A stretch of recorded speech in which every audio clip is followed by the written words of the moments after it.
Alrighty, here I am again, driving once again. You'll notice that this car is one of my only points of privacy in my life right now. So, um, so yeah, most of the conversations will be based here. But, yep, I took that bong with the no THC weed about half an hour ago. I feel no buzz. I feel no high. So, I mean, I would highly recommend it for people that need a little crutch. It's too hard not to do it. I mean, I understand that the point is that you don't want to be smoking at all, just like myself too. But yeah, it could work for you. Maybe it won't even work for me. I don't know. This is basically the first day, so I'm getting ahead of myself. But overall, other than feeling kind of like a bit tense or like, I don't know, maybe a bit lost or whatever you want to call it, there is a little like negative side effect, but overall I do feel better. I do feel better than this like heavy haze that I'm so often lost in, where my body just feels drained of energy, where I feel tired, sluggish, and without any motivation. I mean, even though I'm still able to accomplish stuff, I'm sure that many of you heavy smokers know exactly what I'm talking about. Just, yeah, that burnout coming in where you need to go and re-up yourself and then you're high again, and like basically you're all looped out. It doesn't mean you can't do stuff. It doesn't even mean you can't learn or study or enjoy yourself. It just you're not there. You're not presently there, and like the lack of that presence, that simple, sober life present in this moment right now, you know, that's priceless. So that's like a very effortlessly satisfying feeling. I mean, probably it's taken for granted by a lot of us, and a lot of us would not take it for granted, and they would realize right away when they get high that, oh fuck, like I'm not even in control of my reality, etc., etc. I mean, for those that aren't familiar with smoking weed or are watching this just for whatever purposes, I do believe that weed, it is under a different effect than alcohol. Alcohol doesn't like sure, you're gonna get drunk, you're gonna get wasted eventually, buzzed, all that stuff. It's true, but alcohol doesn't gloss over your reality as much as marijuana does. Like once you took that smoke, like you drink a beer and you have a little buzz, maybe you're a bit like loosened, but one beer or even maybe two or whatever is not gonna go and like with your mental abilities going to yeah, here I am still unable to articulate myself properly. I keep saying that, but yeah, what I mean is you smoke a joint, you take that puff, and you're already in that reality. You're trapped. It's very hard to get out of it. I mean, you're gonna have to burn out.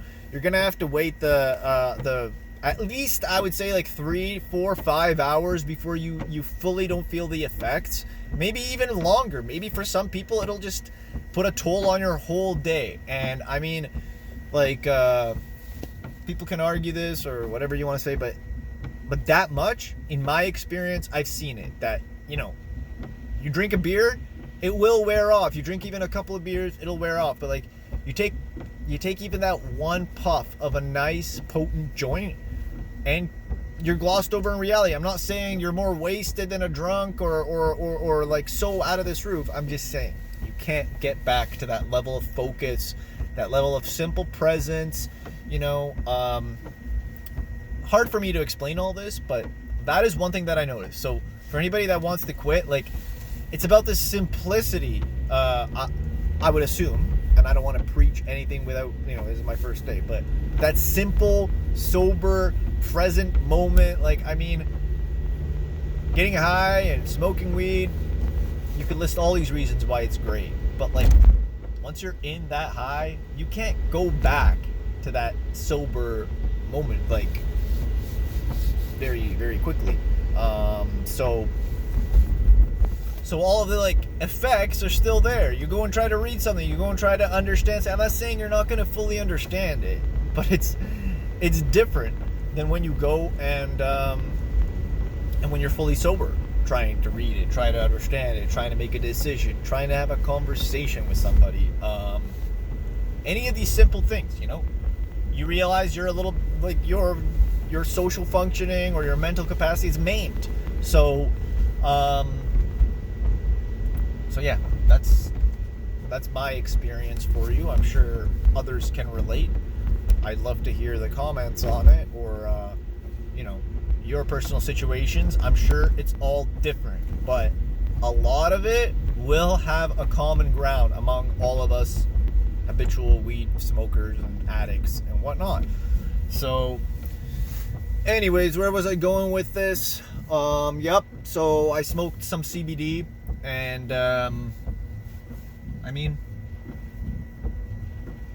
tell you the truth. After I smoked it, I'm driving around, I can still, of course, feel this background itch.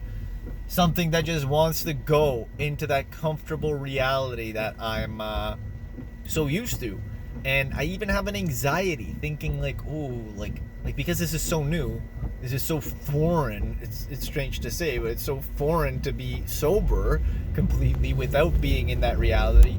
It feels like something is missing. It feels like I'm going to be waiting, like that my body or my mind is waiting till I could get high, or it's a subconscious feeling. Of course it is. Like, it makes complete sense. My conscious mind is trying to make my decision, but all the subconscious, all the habits and the repetitive patterns that I've put myself through, they're still majorly reacting. They probably will majorly react for the next few days, and then maybe minorly react for the next weeks, months, or even years. I don't know.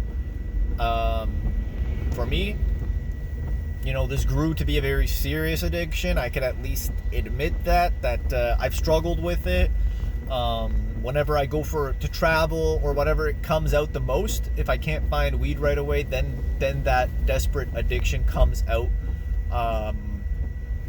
more than on a regular day-to-day basis, because of course on a regular day-to-day basis I'm not struggling to find it or get it, to smoke it, etc. So my wife can explain this. It's one thing she absolutely does not like about me.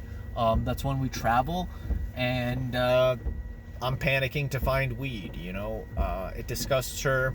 She is not happy with that. She is not happy to, once your partner realizes that you've got an addiction, you've got something chaining you down and turning you into a whole different person when you're without it, it's a little bit of an eye-opener.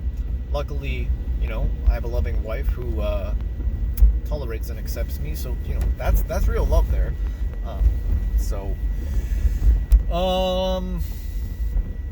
Yeah, I don't know where I'm going with this, but basically,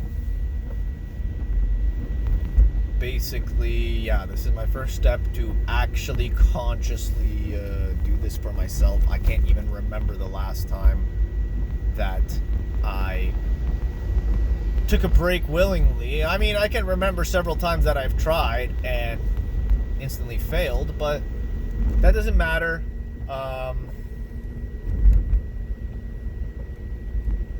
Yeah, what matters is that you keep trying. So, anyways, done with this rant, heading home. It's getting tough, but